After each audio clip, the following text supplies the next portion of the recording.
Hey guys, Alex here. I am partnering with Empower You to bring more information into Special Olympics powerlifting training. We are just getting off of doing the Villanova Fall Fest. I was there coaching 4 athletes as part of the Chester County powerlifting team, and I wanted to bring more resources out for the off season now that the culmination of the year has concluded. So we're going to go ahead and start a series of videos where we're going to be looking at teaching powerlifting specifically for the Special Olympics powerlifting scene. So I'm hoping that you guys can learn some tips and tricks in here, and I want you to remember that just about anyone can powerlift, even if it ends up being just bench only. There are people that literally have their legs strapped onto the bench because they cannot move them in order to participate. So please let that inclusivity just grow, and we want to make sure that everyone has as much information as possible. We're hoping to bring some really solid educational content out there. So I want to first off, just before I go anywhere else, just thank just Special Olympics Pennsylvania. They held an amazing meet, and I can't wait to do more. And also Empower You for helping bring more training into the adaptive space. So without further ado, let's go ahead and get to some learning. The first thing that we want to recognize is that we are coaching the off season right now. So this is the period of time before you get into the pre-meet peaking stages. So we have to ask ourselves the question, now what? The first thing is that what you really need to have is a training plan. We're going to go over a few different ones that are going to be in this program. The thing to recognize, though, is that these are incredibly basic ones that you can build off of. There's a lot more that can be added in terms of accessories, other days, different priorities, and all sorts of very specific bits. There is a huge range of what athletes are capable of. And so when you're trying to figure out the program for them, we need to look at a lot of different factors. There's going to be a very varied amount of methods out there that can be used. This is just a very basic one for those who are trying to think about starting to get into it. We can do more advanced work later on. So the first thing to look at are the possible categories of programs that you can go for. And I've brought out 3 here because these are very broad ones. The first one is just hypertrophy, which is muscle gain. And what you need to understand with that is that in order to be as strong as you can be, you need to have the muscles that are large enough to do the work. It is proven that the person's maximal strength of a specific muscle is determined by its cross-sectional area. Fancy way of saying the bigger the muscle is, the higher its possible strength is. So you want to put in phases of training where you are trying to maximize muscle size in order to then be able to utilize that size for the greatest amount of strength. Now, because we are talking about Special Olympians, there is a very important factor in terms of the technique requirements involved in performing the lifts. So there is another one that I have outlined where you have a lot more focus on the execution of each individual lift. There's going to be variances in terms of the volume of each of these and what kind of exercise selections that you have, along with the amount of reps that are being done. But it's not as simplistic as really just going for one or the other. So there's always aspects of both in each of the programs, but you can basically split the difference by going for the hybrid program that we will be outlining. But in order to determine which one is the right one, you have to ask yourself a few questions. The biggest thing is looking at the technique as the determining factor. So the very first question is, does the athlete have high quality form during lightweight exercises? Everyone's going to have some form breakdown at some point in the lift, and the goal is to have that happen at the highest weights possible and to be conscientious enough of what's happening that you can still control everything safely. However, we have athletes of varying capabilities. So if even at light weights, their quality of form is not good, then we want to make sure we really focus on teaching the technique before we really start pushing really heavy weights. But if they have high quality form during those light exercises, we can then move on to the next question of, do they have high quality form during medium weight exercises? And if the answer to that is no, then the hybrid program may be the way to go. If the answer is yes, then go for the hypertrophy program, because now we can start getting into building up that muscle's cross-sectional area in order to build up that person's possible strength before fine-tuning it with a strength phase. So the technique program is going to have a larger amount of squats and benches and deadlifts within the sessions. They're also going to be lower reps in order to help focus on the cues and everything required during the lifts. We're going to make sure that we hit a few different exercises along with each day, but we're going to keep it really, really simple and just have 4 exercises that collectively over these 3 days hit just about the entire body. So we'll start off on day 1, just hitting some good old squats, 4 sets of 5. Then we're going to go into another quad exercise, followed by stiff-legged deadlifts, and then calf raises. Hits pretty much the entire lower body. Day 2, bench press. Okay, we still are sticking with the competition lift to begin with, but again, fewer reps. Go for another chest exercise, this time from a different angle. Go for an incline type of press. Machine shoulder press would be a great thing to follow up with, along with tricep exercise of choice. Push downs, skull crushers, whatever you like. Deadlift follows the same formula, where you start with deadlift, go into 2 different back exercises, finish off with the bicep exercise, and then we can move on. Hypertrophy, you can see, same formula. This time we've got higher reps for those squats, benches, and deadlifts. And we also have a smaller amount of sets. Higher reps, lower amount of sets, greater intensity, greater potential growth. Volume is a determining factor for maximal muscle growth that can take place during the program. So here we have more reps to push towards proximity to failure, because that's another aspect in terms of how much muscle you can grow, is how close you can go to failure. And then we have greater amounts of reps to, again, increase that volume for the following groups of exercises there. Hybrid just splits the difference between those two. Again, higher technique focus on terms of those squats, benches, and deadlifts, and then we go into some more machine work. But there's a lot here that might be confusing at a glance. So if you are, say, a parent who is working with their child who is trying to figure out how to get into everything, and they haven't really lifted much before, and I want to make sure you understand what's happening. So we're going to get into defining some of these terms that we have outlined here. So the very first one we're going to look at is the incline version of the chest exercise, specifically some form of press. So dumbbells are my preferred here. However, there's a lot of considerations there in terms of balancing of the equipment. So if there is difficulty in terms of balancing, then a barbell may be the way to go. A Smith machine, which is a barbell that's locked onto 2 rails that go straight up and down, which means you don't have to worry as much about stabilization, could end up being the correct choice. There's always machines as well if you need an extra layer of control happening externally from the person performing the exercise. We can then take a look at rows. Back exercises are great. We want to make sure that we prioritize ones that are going to be more relevant for powerlifting. And the rows that we're going to see here with the barbell rows are great because they're basically the opposing side of the bench press. So you might think of this as, oh, that's really for deadlifting, but really it's actually more for a bench than it is for a deadlift. It does have relevancy for the deadlift, but when you get into using your whole body during a bench, rows are definitely an accessory for bench in that regard. Now, squats are fantastic, but we also want to make sure that we can teach athletes to push more in the squat pattern while having external support. And that's where a good solid squat machine can come into play.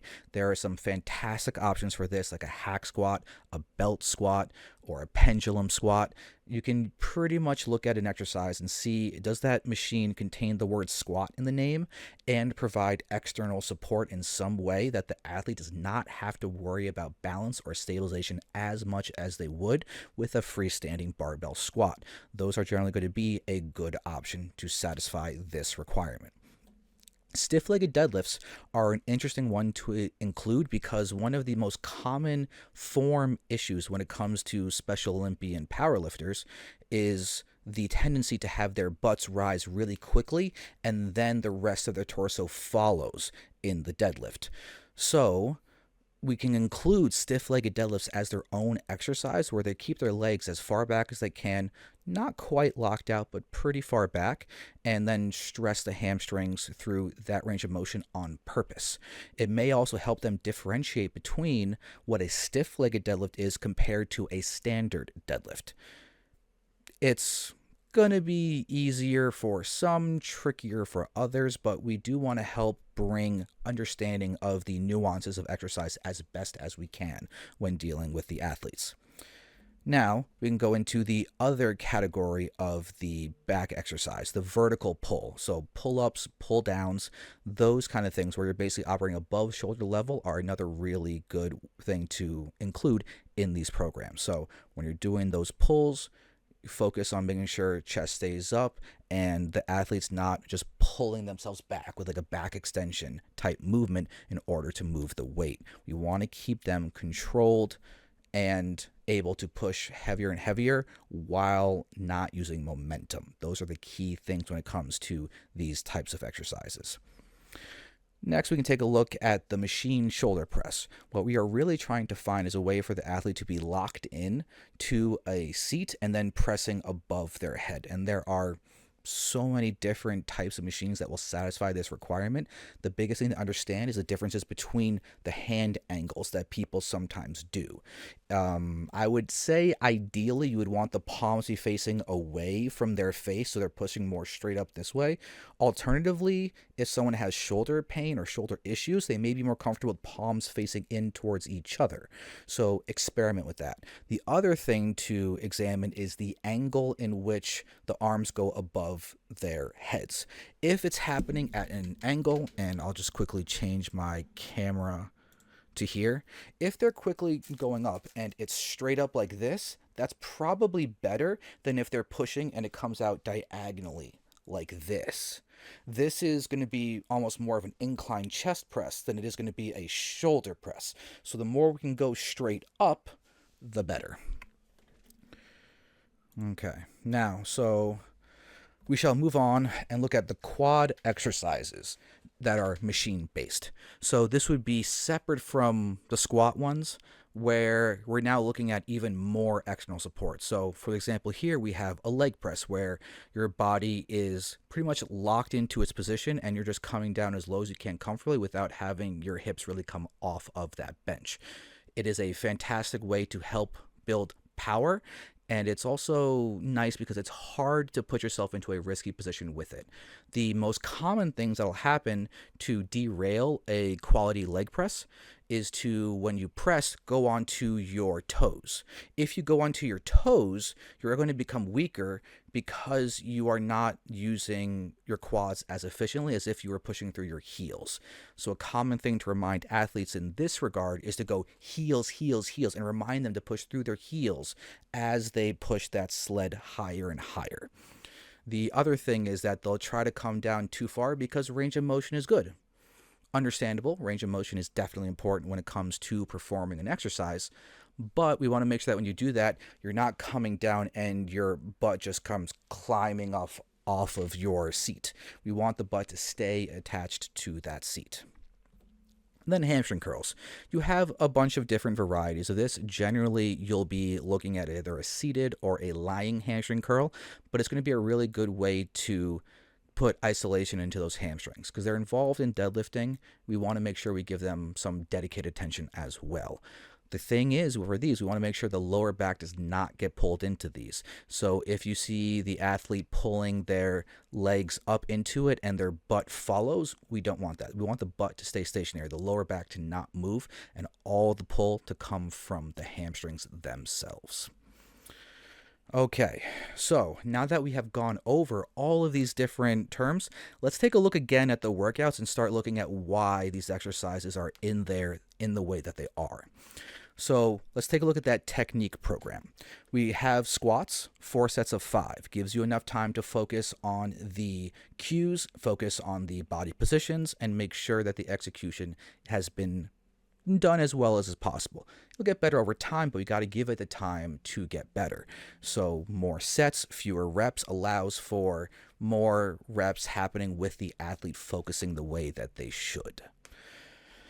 Quad exercise, squat-based machines. Okay, now we know we're trying to reinforce that squat movement pattern, but doing it in a way that is easier on the athlete. Gives them more practice doing that squat pattern while having extra safety, extra stability being put upon their body from the outside instead of needing to balance on their own.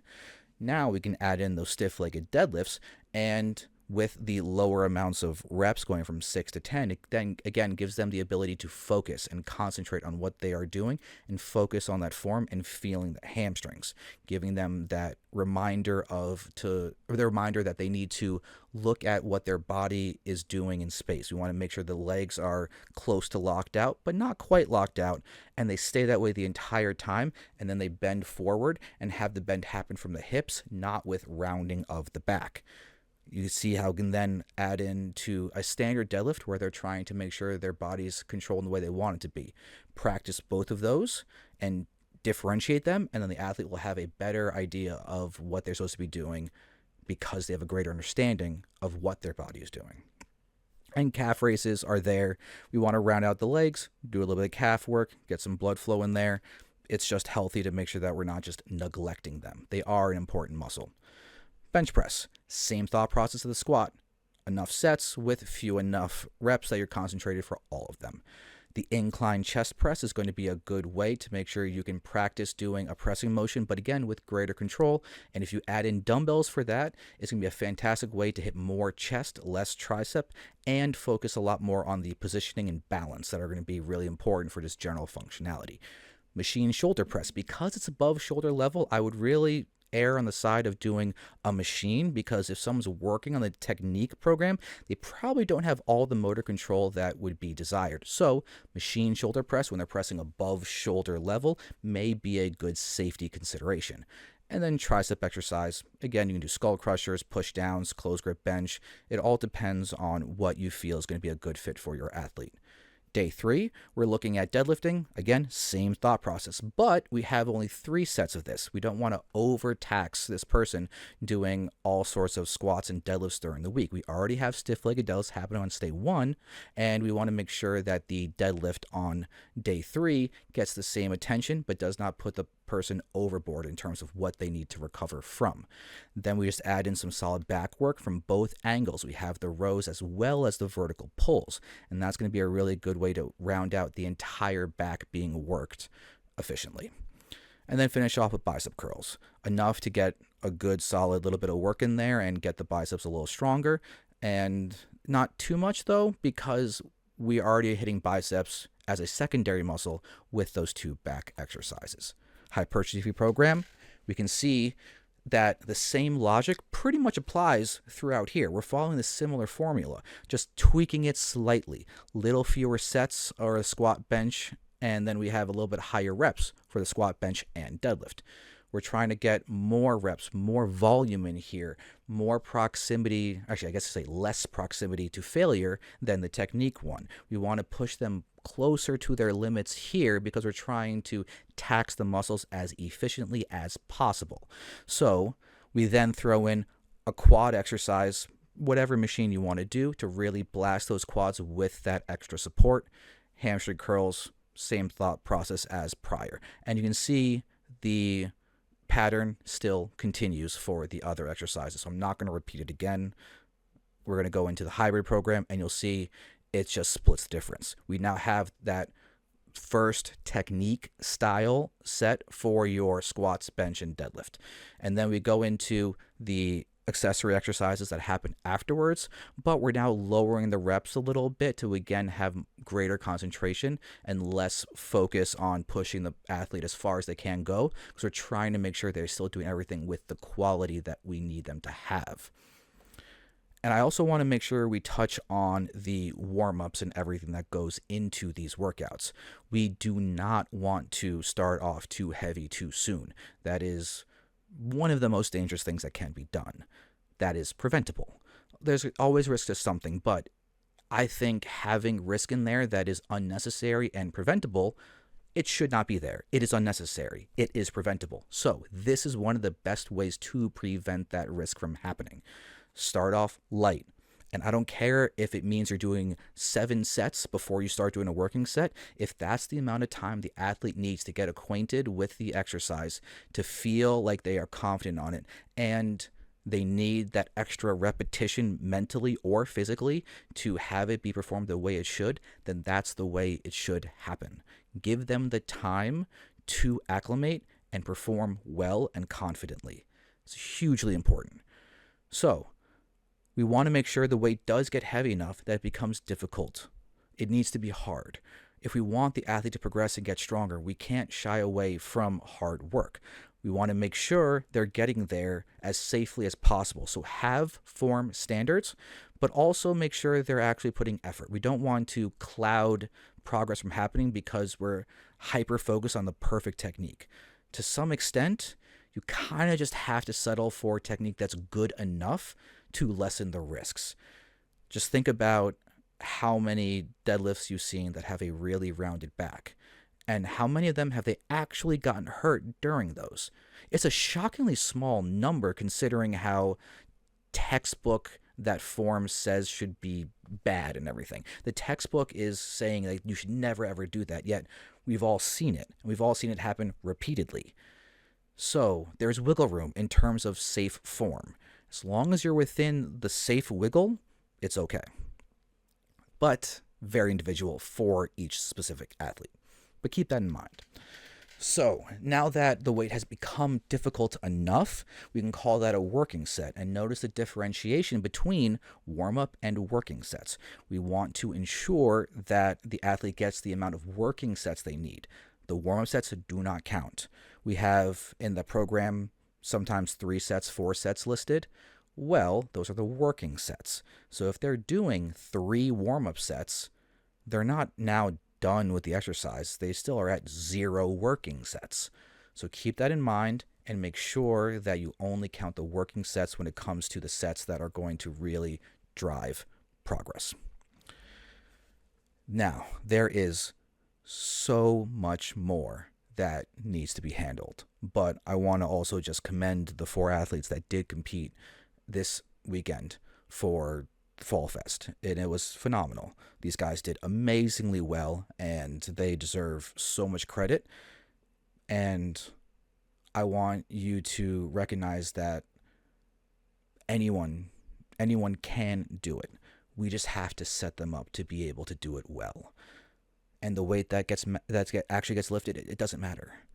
The way that actually gets lifted does not matter. There is so much camaraderie and value to doing an activity like this, and it has so many health implications that are positive for later on in life and everything. Like, I cannot understate how important an activity like powerlifting can be for someone in that Special Olympics category. It's fantastic for anyone, but especially someone who is in an at-risk population. So please encourage whoever it is that you're working with, treat them well, have them try hard, and encourage them through every step of the way.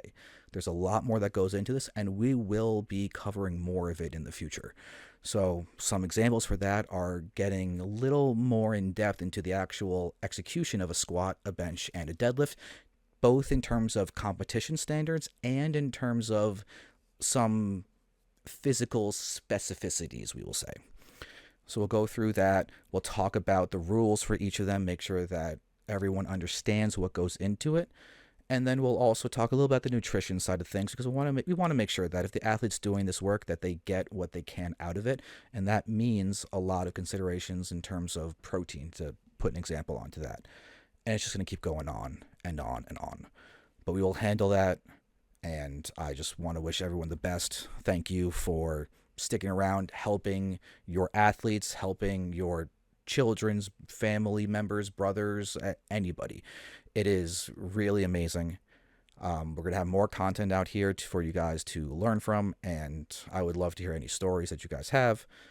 But we have a lot of resources available, and Empower You is helping us a lot with that as well. They are allowing me to come on board and help out And shout out to Chester County Powerlifting as well as the Special Olympics themselves. So thank you very much. Remember, just no one is in this alone. You're not in this alone. We will all do the best that we can. So thank you. Have a good one.